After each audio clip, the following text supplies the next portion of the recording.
I have often said that the lure of flying is the lure of beauty.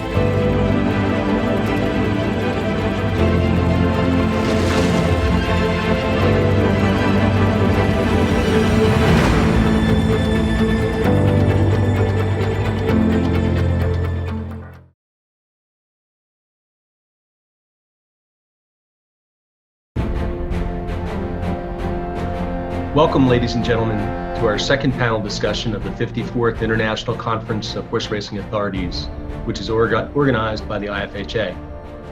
My name is Jim Gagliano. I'm the President and Chief Operating Officer of the U.S. Jockey Club and one of the 3 Vice Chairmen of the IFHA.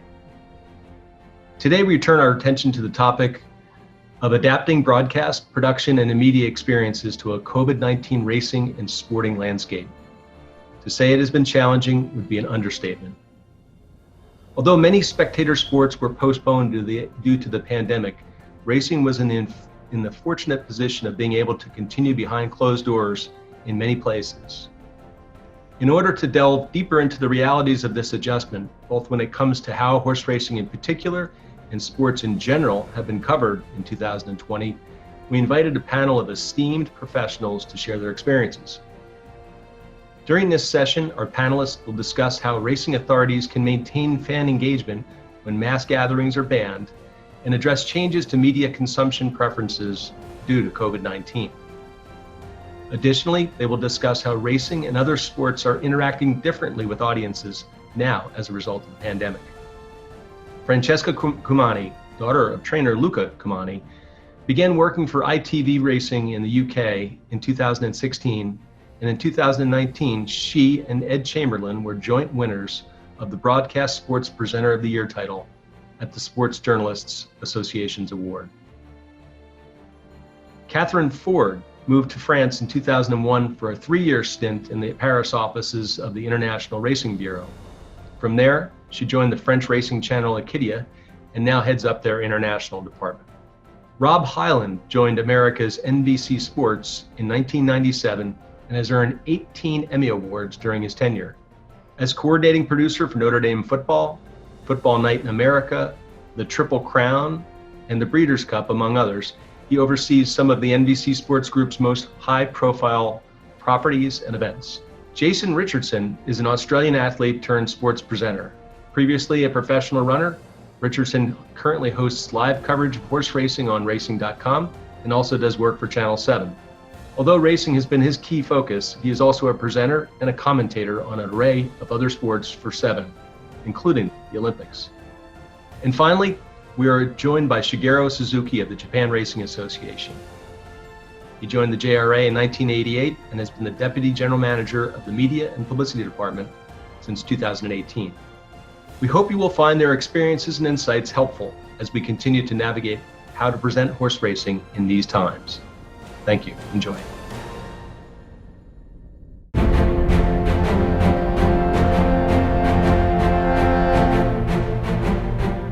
Clearly, we're in a situation that's been forced on us by the pandemic, and we're all having to adapt in different sectors of the industry. But for broadcasting in particular, what have been the most successful ways to engage audiences throughout this pandemic? What perhaps may not have worked as well? Katherine, if I come to you first to kick things off. For us, it was very much the message that there is still racing, even if you can't go into the PMU bars, which is the main staple for a lot of our racing fans here in France. They couldn't go into the PMU bars, but we were still there. We were still giving them something to bet on, and there was a little bit of content for them to have. And it was really important for them as well to see that we were doing our best to try and give them this information straight from the horse's mouth, as it were, with these trainers and often the trotting drivers who were just recording their videos on their phone on their way over to the races and hopefully giving us some tips. Jason, what about down under? Well, it's been very different in Australia. We've actually haven't stopped racing at all throughout this entire pandemic, which has been remarkable, and everyone in racing should really be applauded in here. The fact that we were able to keep going. Maybe that was our experience with equine influenza a number of years ago. So biosecurity measures went straight into place. We isolated our jockeys. to make sure that if one of them did get the virus, then they wouldn't contaminate the entire jockey population. And fingers crossed, we haven't missed basically a day of racing throughout. So the big challenge for us as broadcasters, though, has been there's been no crowd. So there's trainers, and it's interesting just listening to Katherine there talking about the trainers. Our trainers have been very, very keen to engage, and we've done it through mechanisms like this, like Zoom, on various broadcast programs. And trainers have really started to get tech savvy. So have our jockeys, not on race day, of course, but our jockeys have in various programs that we've done to talk about their chances. And then on race day, we've basically gone pretty much to a studio model, try to keep it very isolated. We've watched what that you and Cheska have done in the UK, where you've actually gone on course. We've slowly but surely gone on course. We've gone from one person to two people, and now 3 and 4 as we get towards our carnival, but at all times making sure we stay very segregated and COVID safe. The biggest challenge that we've got is actually that the magic of the owners is what we're missing. The magic of the sport, the magic of the crowd, the sounds, we're missing it dreadfully. And I think as an industry, we've come to realise that we should never take them for granted, because they're the magic, that roar of the crowd when Enable hits the front, or in Australia when Winx hits the front. That's all silent at the moment. And, when you're there on course, it breaks your heart, but it's just the reality we're living in. So we as broadcasters are trying to do things differently, trying to go into the lounge rooms of all the various owners and trainers who can't be on course and try to bring them to our public. But it's a challenge. And Cheska, I watched the early part of ITV's return to racing. It was a gradual progression of being away from the races, and then a slow build of people that were allowed, as Jason's saying.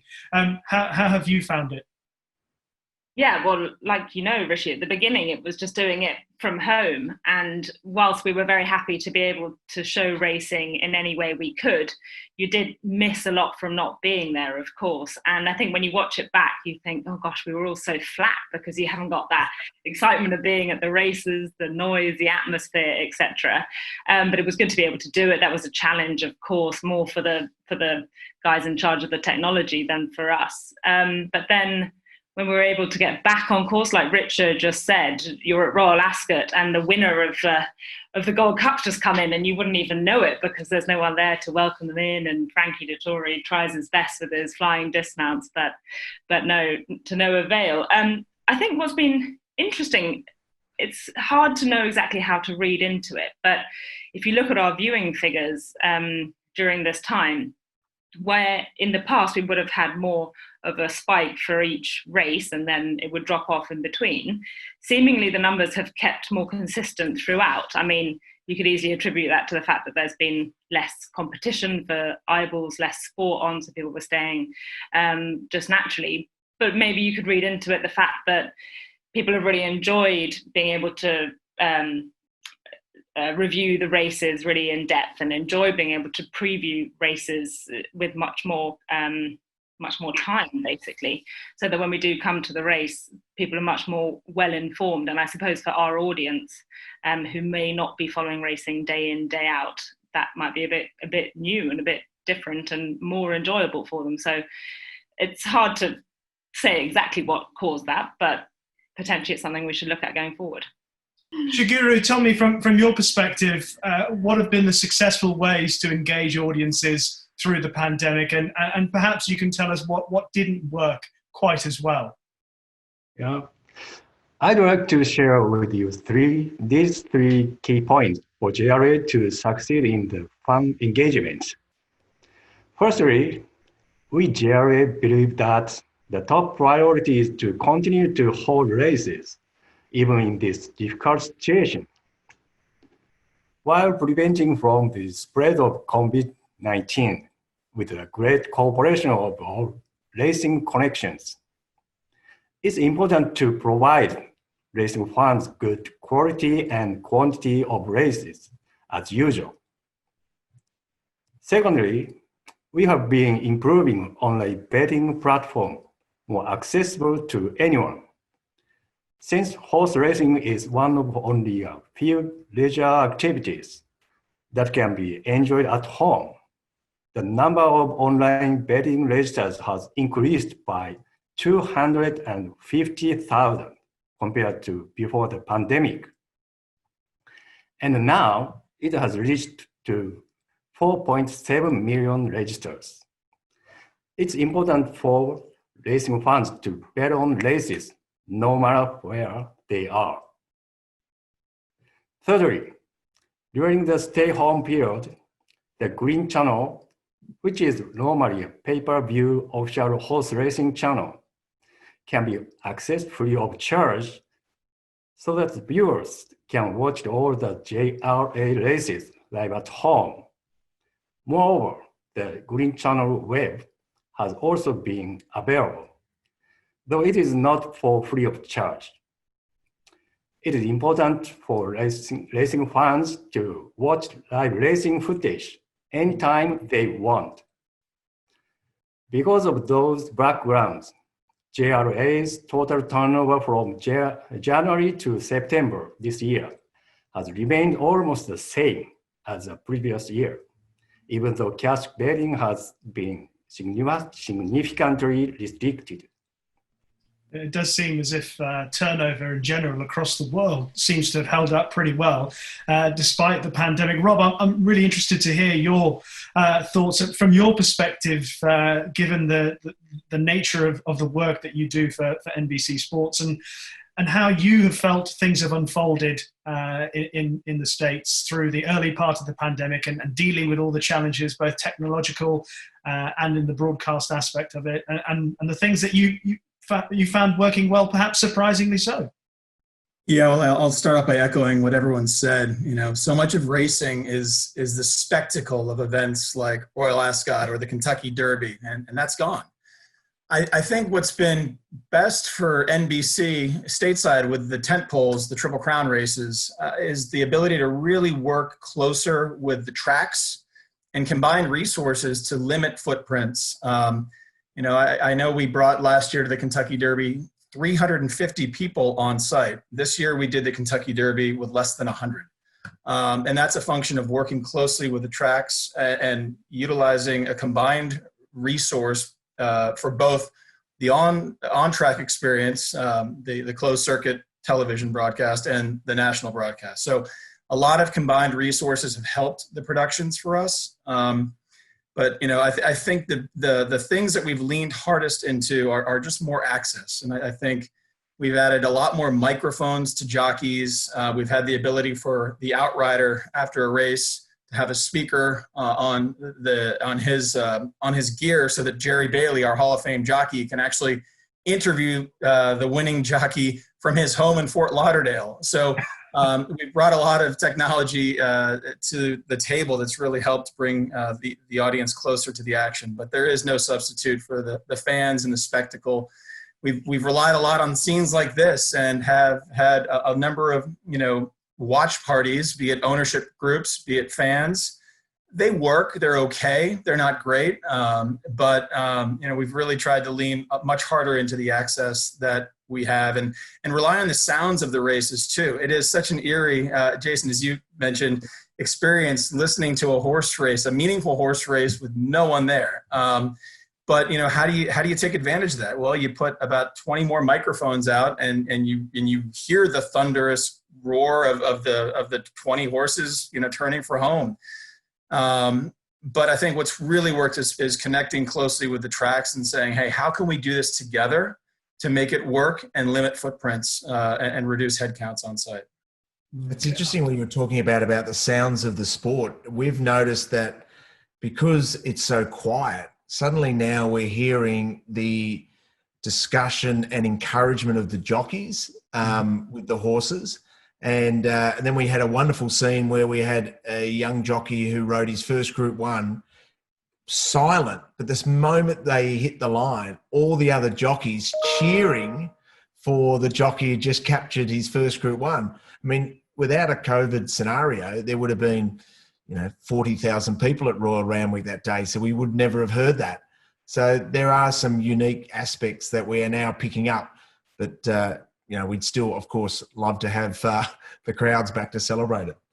And the one positive thing is that a lot of people have said when they've come to the races, trainers on the whole, or maybe owners, they say, gosh, you never actually realise until you come to the races during this time how strange it is, because actually when you're watching at home on TV, you through the virtue of good camera angles and focusing on the attention on the action being the horses, you don't really notice so much until you get there, and then there's the deathly silences and lack of atmosphere.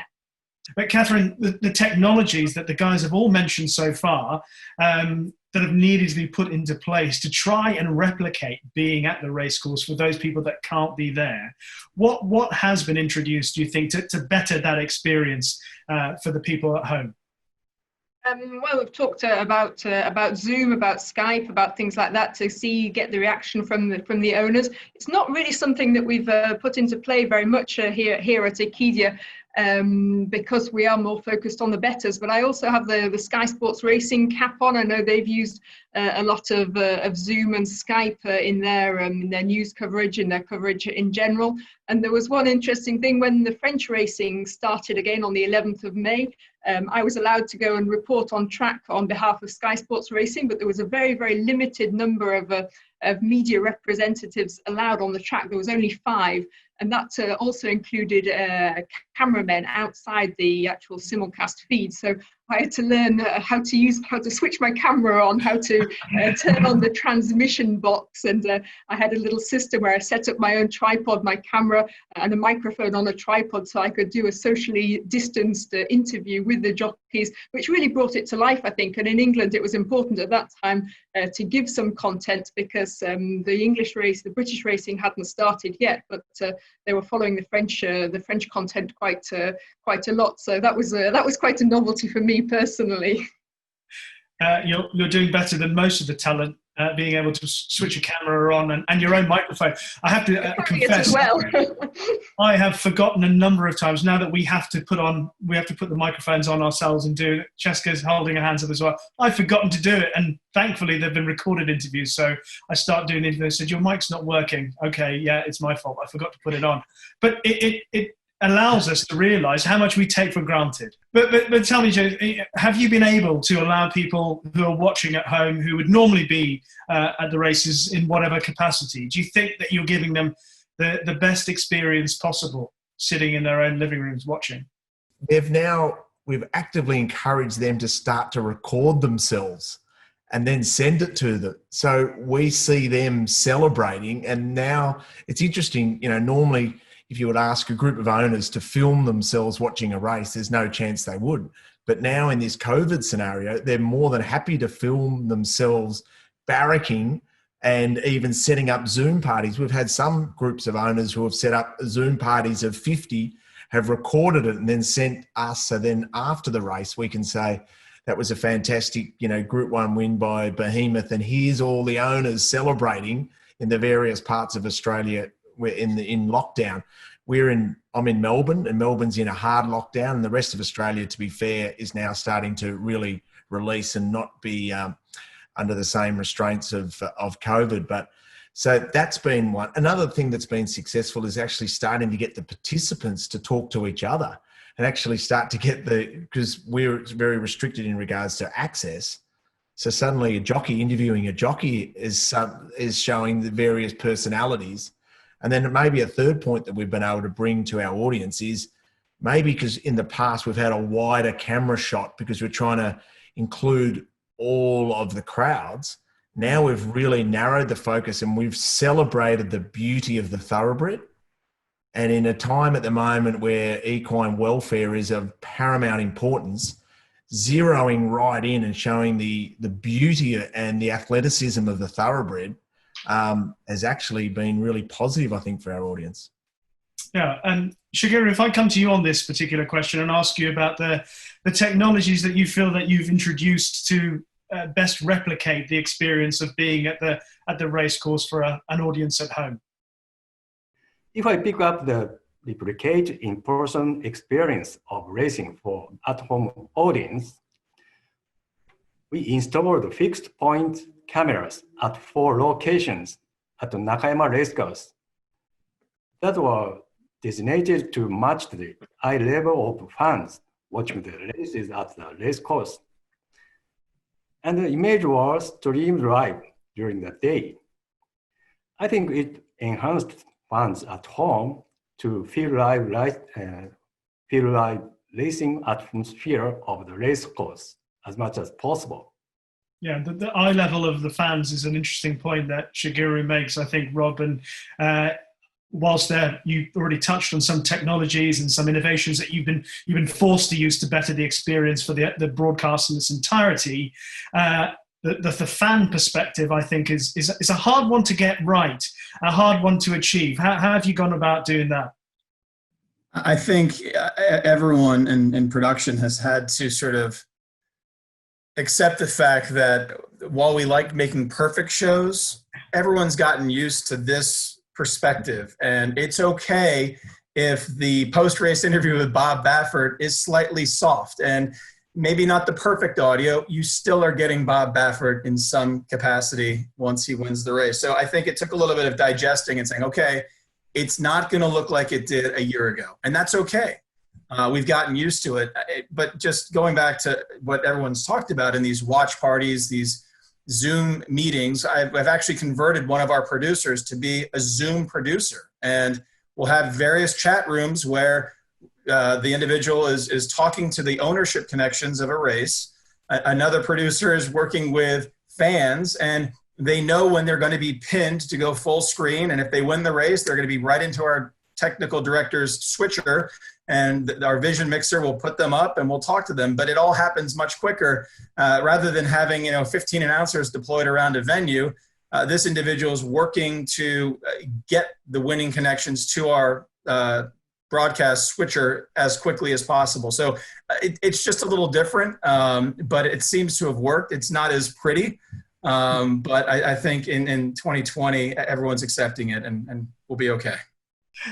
Jason, I'd love to ask you about the balancing the focus on the racing action, but also acknowledging that you're operating under some really strange and stringent protocols and rules that you wouldn't have even had to have considered before on a race course. Yeah, that's exactly right. And how much do you actually showcase that to the audience? Keep in mind that, if we look at our Australian audience, at the moment, our Melbourne audience, which is say 5 million people, are in hard lockdown. So that means that there's been curfews, can't go outside for more than an hour. So it's interesting. They're using racing at the moment. I mean, our betting turnover, like everyone, has been extraordinary throughout this period. But also they're using sport and racing as a way to escape. So we don't want to be rubbing their nose in how much of a lockdown and how, with everyone wearing masks, sure, all the trainers are wearing masks when they're in and around, but then when they're standing in front of the camera, they're allowed to take off their masks so that we can hear them clearly. The people who have, poor hearing are able to lip read them better and totally understand them.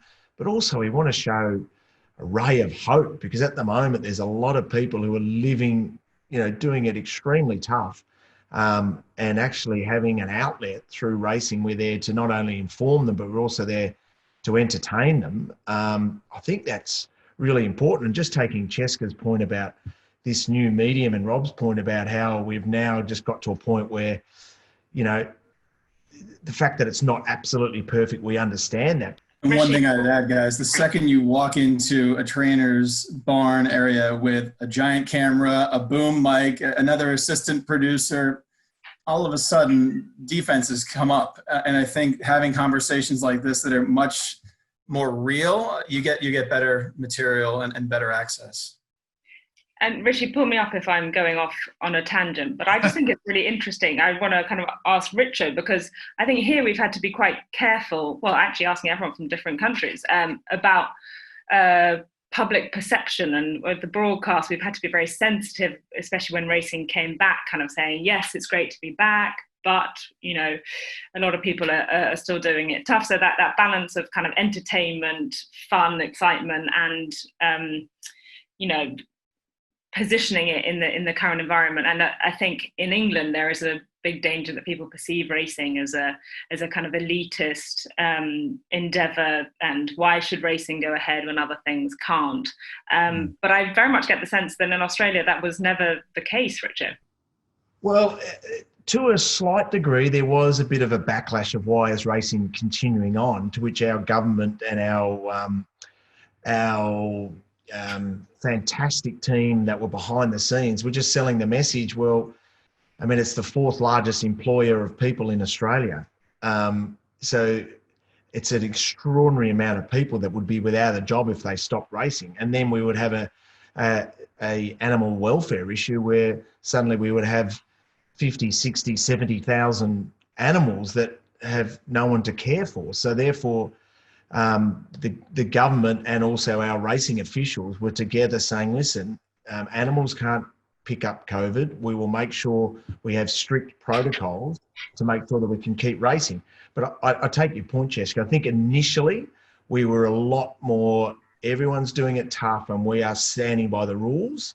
And we certainly have stood by the rules 150%. That has been without any negotiation. But just now, we've now got to a point where people have been in lockdown for a long time that we are saying to them, we are your outlet. So we won't, yes, everyone's doing it tough, but we don't need to reiterate all the time of how different it is. We need to celebrate what's great about the sport and try to entertain those at home, to give them an outlet, to give them a ray of sunshine in really tough times. And Shigeru, what about the situation in Japan and focusing on the racing action whilst also being aware and acknowledging the circumstances and the different circumstances that racecourses must operate under?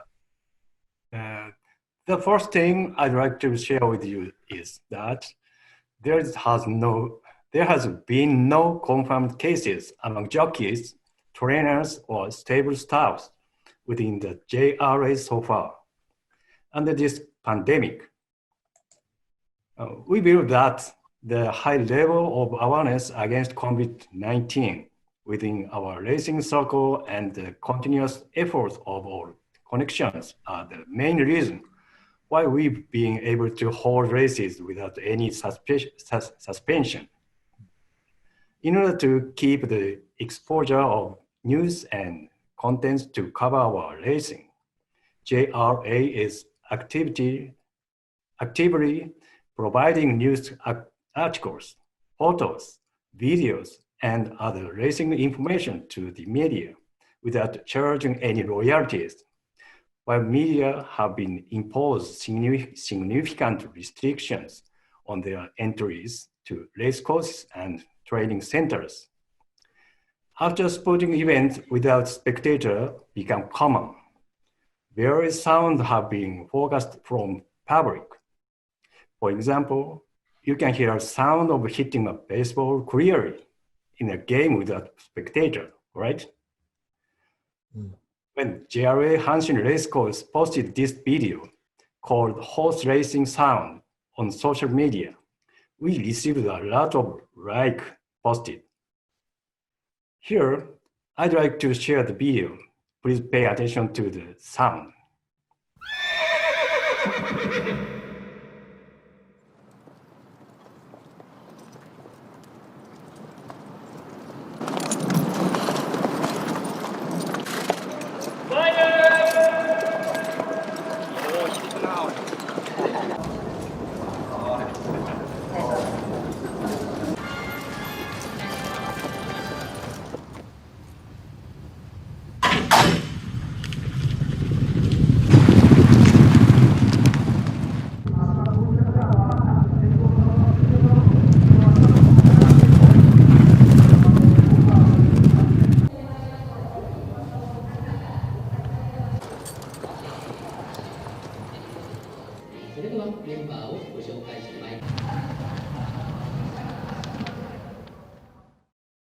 Shigeru, thank you for that. Katherine, I wanted to ask you about the early return to racing, because I remember watching with very jealous eyes that you were being allowed back, having had a couple of months watching or not being at the racecourse in the natural environment. And I saw you back in France. But I also was was partly happy to watch because you would, I guess, be walking on eggshells as well when you return, not to do anything wrong. That's definitely the case, Rishi, because if you remember, we had a really serious 11th hour scare just before the racing restarted in France. It started again on the Monday, and I think it was the Friday evening. There was a scare that maybe we wouldn't be allowed to. They were having a rethink, and actually the green light came through about 36 hours before the first meeting on the 11th of May. And we think that that was partly generated by a certain amount of jealousy, if you like, from other sporting industries, and notably football. There was a famous tweet by, I'm not very good on football knowledge, I'm afraid, but I think it was the manager or the president of Lyon or maybe Marseille Football Club, I'm not too sure about that, who said, I can't believe racing started and the Premier League isn't allowed to start. And so the government took another look and said, maybe we're going to have a rethink. And so we definitely had the feeling in France that there were a lot of outsiders who were looking at racing. And in France, racing, apart from the big events like the Prix de l'Arc de Triomphe, of course, but it doesn't have that public sympathy, and it doesn't have as much popularity as it does, say, in Britain, in Australia, and in the States. So we really felt that we had to use this opportunity to show that we were being perfect, that we were respecting the rules. We had to make sure that everyone, those were the rules, that everyone on the track had to have the mask, but we had to make sure that our cameras and our cameramen and our producers were all very aware not to film anyone who had taken the mask off to have a drink or a cigarette, or the mask wasn't covering their nose. We had to be really whiter than white in those initial stages, and we still try to be, obviously, now, but people have got used to obeying the rules, and to be honest, we've not had any problems with that particularly. There's been one or two fines for people not wearing a mask, but we definitely had this feeling that we had to show ourselves off in the best possible way.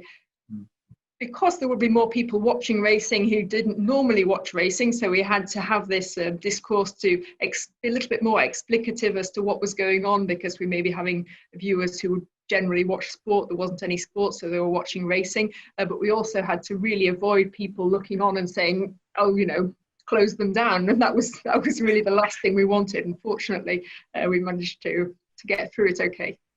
Catherine, do you have to have a 1.5 meters or 2 meters distance between? Yeah, 1.5 meters, and also the mask is compulsory. You said in Australia that you could take the mask off, but when you're doing the roving reporting on the track, we have to have a mask on all the time, and even the jockeys, the trainers that we're interviewing, we have to keep the mask on. So that brings an extra little difficulty when I'm doing Sky Sports Racing, because when I'm trying to speak English to Pierre-Charles Boudot, for instance, his English is okay, but I maybe have a tendency to speak too fast, and with the mask on, it's all a little bit complicated to understand. So you really have to make an effort to articulate properly. And the mask is all day 100% at the racecourse.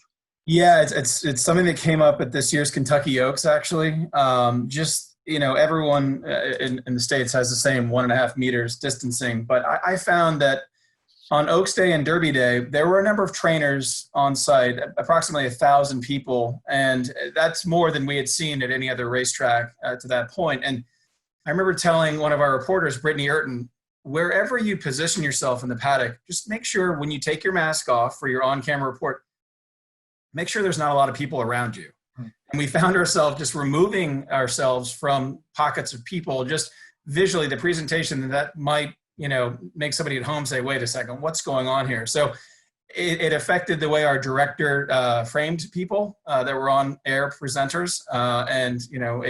It only occurred in that Friday Kentucky Oaks show where I said, hey, this is not right. Let's separate ourselves from the people in the paddock. And then that was sort of a process that was new to me, just how the viewer at home would consume this and maybe react to it. There was one particular thing you mentioned, obviously covering the Oaks and the Derby. And there's one particular thing that has been a big talking point through the pandemic period, which has been, of course, Black Lives Matter, and the unique challenge that you and your team would have had in producing the Kentucky Derby meeting in Louisville during what was a very tense time after the death of Breonna Taylor. I mean, just a bit of insight in what that was like for you.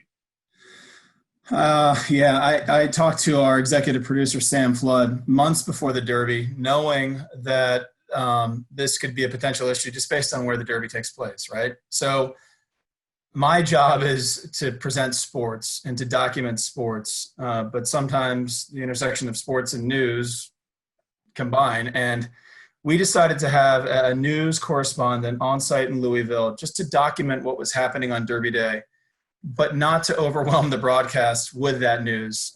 There was a peaceful protest that took place that afternoon, and the protest was hundreds of people that approached Churchill Downs in about the last 45 minutes of our broadcast, which is essentially when the horses were loading for the Kentucky Derby. We didn't deal with it there. We showed one shot, but we wanted to make sure that we acknowledged what was happening outside the grounds at Churchill Downs, but really focus on the sport and the event that day, and not to overwhelm the public. If they wanted the news, they could go to MSNBC or CNBC and watch it there as they were documenting the scene all day long. But yeah, it was definitely a challenge. It was a challenge that we documented as well at the Belmont Stakes. A number of jockeys had a moment of silence before the national anthem that we documented that day as well, and earlier in that meeting at Belmont. And again, it's something that was a delicate balance, but at the end of the day, we were there to document the Kentucky Derby, and that was the primary focus. What was the response after the broadcast? One that you got the tone right? Was that the general consensus? Yeah, I think, if you go on Twitter, you can sort of craft the narrative either way. I think some people, the hardcore sports fans were frustrated that we even dealt with it at all. I think a lot of people wondered why we were avoiding it even in the load to the race, why we weren't showing it more. So I think when you see the opposite ends like that, you probably got it right. Knowing that, some people were happy, some people weren't happy. But I think that the feedback was split down the middle. One thing that all of you've mentioned about the changing relationship with the personalities in the sport, and how that has manifested itself through the COVID period. And Jason, if I start with you on this, and how much more you think you get from trainers, owners, jockeys since COVID started than before, and if you could put your finger on why that is. That's interesting, isn't it? I would say on a race day versus a non-race day. So some of our magazine programs that we're doing, we're able to zoom into all the various trainers and jockeys' houses. So we've actually got better access to what we would normally would. For example, we do a number of shows, sort of a 7:00 at night show that we're zooming from Danny O'Brien, the reigning Melbourne Cup winning trainer's property down in Geelong or Barwon Heads. And then our very next segment, we're zooming to Newmarket and chatting to Charlie Fellows about Prince of Arran and when he's coming to Australia.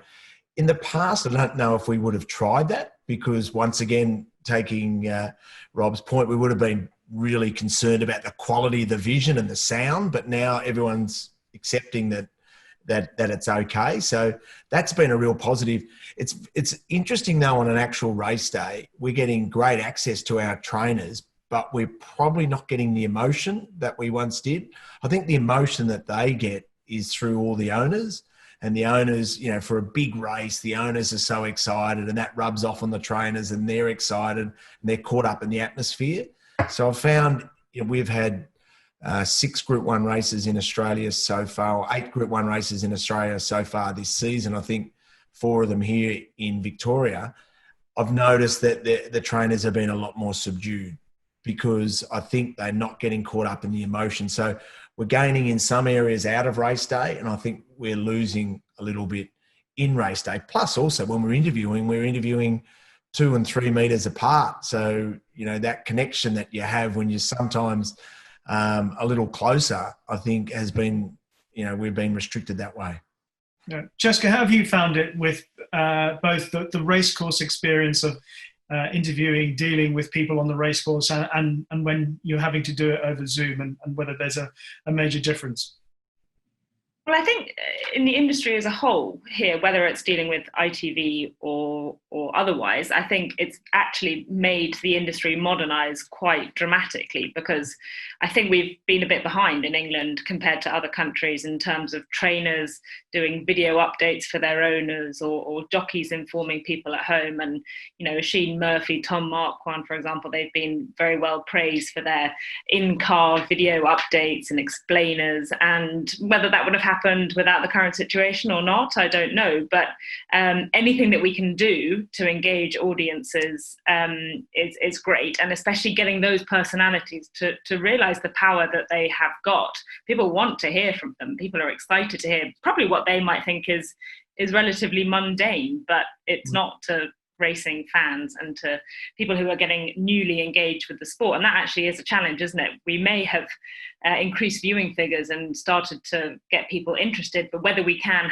hold on to them going forward is the key when we've got more competition from other sports and from other things in life happening again, if hopefully we will get back to that relatively soon. But I think it's, you can't really play down how hard it has been behind the scenes, less so for us presenters, but in terms of in the trucks, it's been hard because we've had less people being able to make up VTs, or being able to turn things around, or being able to walk next to the horses on track. They haven't been able to do that. Limited resources, limited cameras, limited access, all of those things has actually made it harder. But also, let's focus on the positives. And speaking to my colleagues in Australia at Channel 10 ahead of the Melbourne Cup, they are going to make the most of the fact that there won't be people in the birdcage, in marquees, there won't be crowds all over the place to put new cameras, new angles, new access to give the people at home a more interesting, innovative kind of look at the horses, at the races, etc. And virtual graphics, kind of 3D graphics that are going to try and hide the fact that there's less people there and engage people a bit more. So yeah, lots of different things, but definitely positives to be taken out of it, and especially with engagement from owners and trainers and jockeys with the fans. Rob, I might just let you pick up the baton here after Cheska's patted everybody on the back in the trucks and the galleries and the engine room of any production, and what they've had, the challenges that you guys have had to overcome, but also I guess better access than you've ever had before to certain key figures in the industry. Yeah, access has been great, but as Cheska said, the ability to just knock on the next door and see a VT package that you can't go into another cabin in a production truck. You have to have a Zoom call. Can you queue that up? And can I see that? So everything's just a little harder. I would say the engineering teams associated with the presentation of the sport in America have been phenomenal. I wasn't on site in Louisville for a Kentucky Derby where we brought back 50 cameras to Stamford, Connecticut, our world headquarters. And I produced the show in a parking lot in Stamford, Connecticut, in the same mobile unit that would have been in Kentucky, but the whole thing was done in Stamford, Connecticut. And just the coordination of getting 12 high-speed Supermo cameras back via a fiber line. I mean, the technology associated was incredible. It was essentially doing a Super Bowl as a remote for the American audience. So I think that has been just the biggest takeaway, is that from a production standpoint, in America, the teams that have put racing on have really rallied and found new ways to do this. Incredible stories. Shigeru, perhaps you can give us a bit of an insight as to how you found the members that you've had to deal with, whether they be trainers and jockeys, whether they've been more willing to be accessible, and how creative you've had to be about the information that you've provided and they've provided now compared to the past. Yeah. During the pandemic, we are aware of the mission to maintain the quality and quantity of racing information provided to racing fans. Since face-to-face interviews with trainers and jockeys are restricted, each of the racing media considers their own measures and When broadcasters adopted remote interviewing, trainers and jockeys were very supportive and accepted this new style.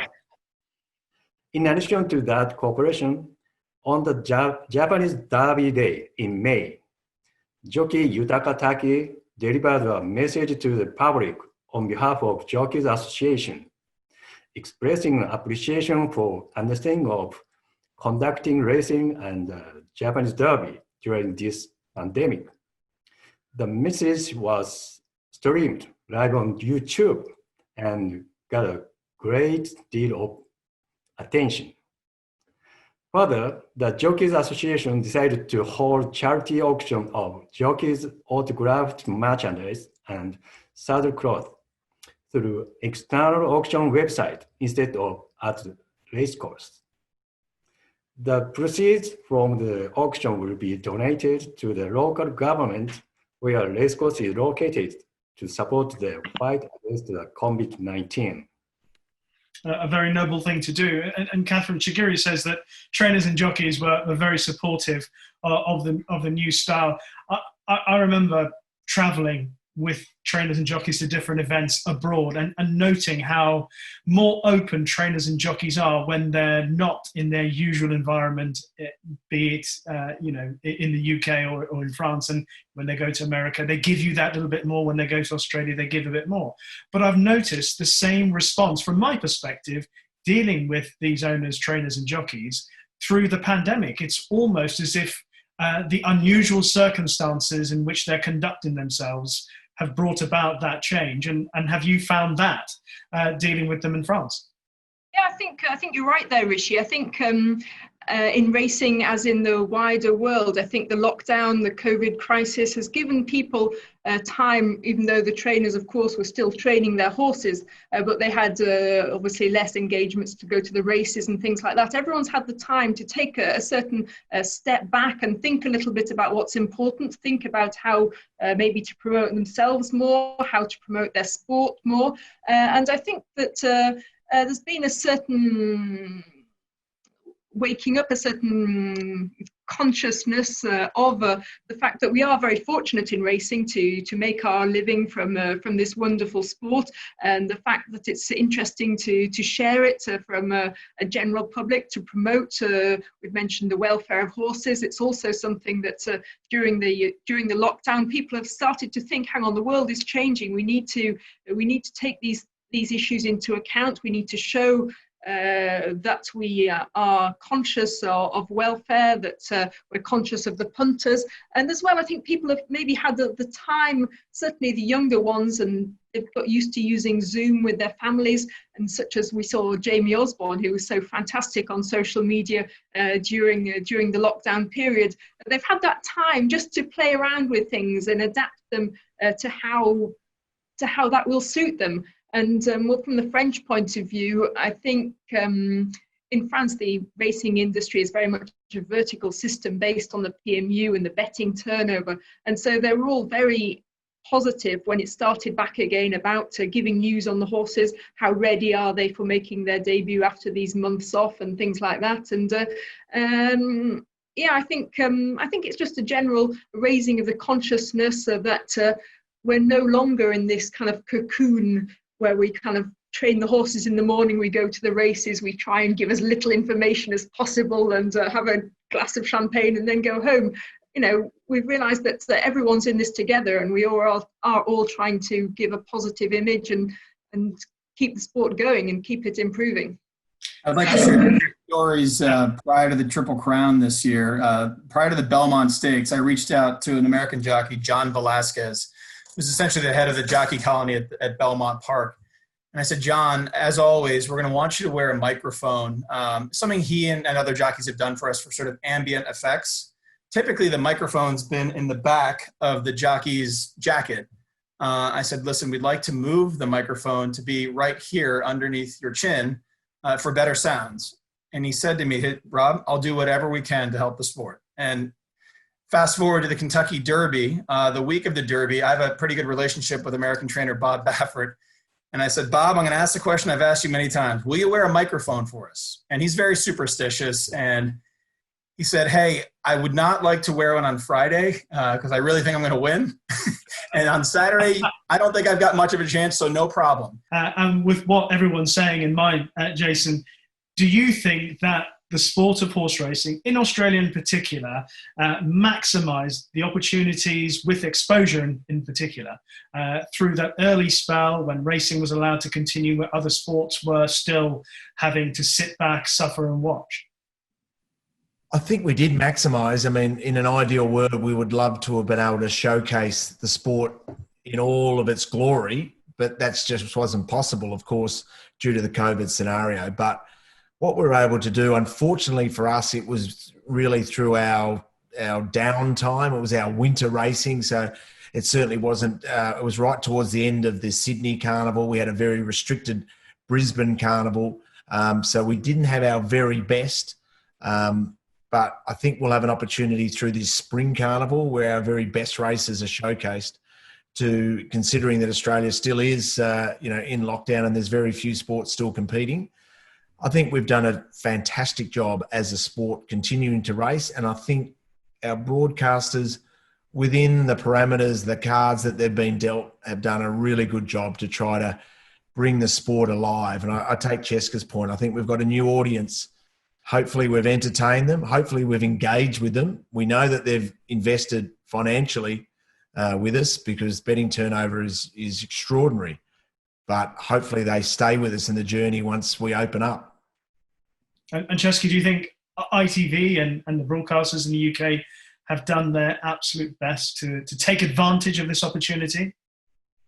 I hope so. And I'd like to say yes, but I think Richard's kind of hit the nail on the head. It's that we've done as much as we can within the parameters of what we can do. And we have been really lucky, of course, that we've had such great racing on offer. And what a shame. I mean, we were there at glorious Goodwood, which came right after Enable winning the King George, and you had the likes of Stradivarius winning his fourth Goodwood Cup, and you had Batash winning yet again, and these favourite horses, big name horses, and nobody there really to be able to enjoy it. But hopefully we did it justice for the people at home, and they were able to kind of come on that journey with us as well. I think time will probably tell whether we have maximised the opportunity. We have got new eyeballs on the sport. Whether they'll stay with us or not, we're not sure. I think that it's been a bit difficult, especially of late, Rishi. You, as you're well aware, especially more recently, there's been quite a lot of political discussion in racing in England about prize money levels, about whether it's right or wrong that spectators haven't been allowed back on course. And I think from a PR point of view, racing took a bit of a battering after Cheltenham, because the event went ahead just on the cusp of lockdown, and I think it has become a little bit of a whipping boy in that regard. So whilst it's important for us to deal with those political discussions and debates, hearing Richard actually is interesting, because people are watching for an escape, for entertainment, etc. So whilst we need to deal with those things, we also need to look on the positive. Shigeru, what about the perspective of your angle in Japan? Do you think racing in Japan adequately maximised the exposure when it was allowed to continue when other sports weren't? During the pandemic, horse racing has become one of only the few entertainments that can be enjoyed at home in Japan. Fortunately, the exposure of horse racing in the news media has increased considerably as a result of the very limited newsworthiness of other sport events in the spring Grade 1 racing season. On the other hand, the JRA commercial films, which is usually focused on enhancing visit to race courses, have been replaced by branding films or films to support 2020 Tokyo Olympic equestrian events. We believe we could make a successful switch to improving the branding image of horse racing during the pandemic, rather than directly promoting participation in our horse racing. Yes, the brand and the image of the sport is is something that I think we all have to consider how it's viewed. And Rob, with that in mind, again, it's always a balance of how you push forward racing with so many issues that we all have to deal with, whether it be welfare or all the extraneous issues that go with the sport. How have you found the opportunities with regards to exposing the sport of horse racing in the States? Well, just one thing I want to circle back on. I think everyone's kind of said it. When the pandemic hit, our programming department at NBC Sports really leaned hard into the fact that this was really the only sport up and running in the United States. And for the betting public, it was a giant opportunity. And I think everyone's touched on this. We found a partnership with a 24-hour horse racing network, TVG, and put block programming on and saw really good numbers.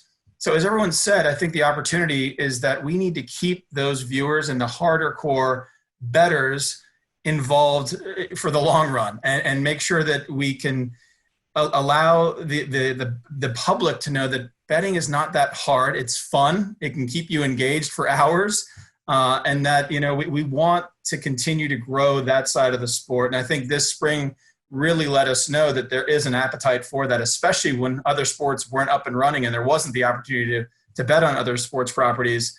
I think, moving forward, this has been sort of a learning lesson for all of us at NBC that, there is an audience that we can grow. And, I think for the American classics, it's a very casual audience. They tune in for the spectacle. They tune in for the hats and the juleps and the scene of the infield revelers at the Preakness Stakes and the 1.5 mile distance at the Belmont. But I think this whole process has taught us that we can really look toward a new audience and try to bring them with us in the future.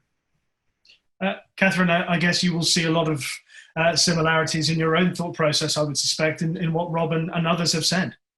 Yeah, of course. I think in France we have the specificity that racing is, slightly as Rob said, it's not really on the public radar on a day-to-day basis. But since the racing started again, the French racing industry has got signed a new deal for a daily broadcast of the main Quintet race, which is the big handicap, the big betting turnover generator every day.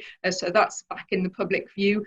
Arc Day, the race will be broadcast, of course, non-stop on Equidia, but also on M6, which is similar to, it's a terrestrial TV channel, and also on Paris Premiere. So there'll be good visibility of the race on French television. And also Equidia have recently produced, or in the process of producing, an hour-long documentary on Pierre-Charles Boudot, which is also going to be broadcast on mainstream television. So that's also trying to get racing into the consciousness of the general public, showing the highs and the lows of being a jockey. And there's also a sequence where he's in the French sports institution being trained, and the guy who's used to training a top-level sportsman is quite impressed with the fitness of Pierre-Charles Boudot. So it'd be nice if a few general sports fans and the general public get to see that, and hopefully get the message that racing is a sport and there are so many levels to it. So there's still work to be done, but I think everyone's doing their best on that score. Agreed. I think, ladies and gentlemen, I've certainly enjoyed listening to what you all had to say, all with a great responsibility, producing what you're doing, whether it's in front, behind the camera, because you're all responsible for providing the best quality coverage for the sport, and hopefully people are enjoying it. I'm sure they are. Great jobs so far, and please continue, and hopefully we'll be out of this one day, and we'll be able to get up close and personal. Maybe we'll all be together again one day in very close proximity. I certainly hope so. But thank you all.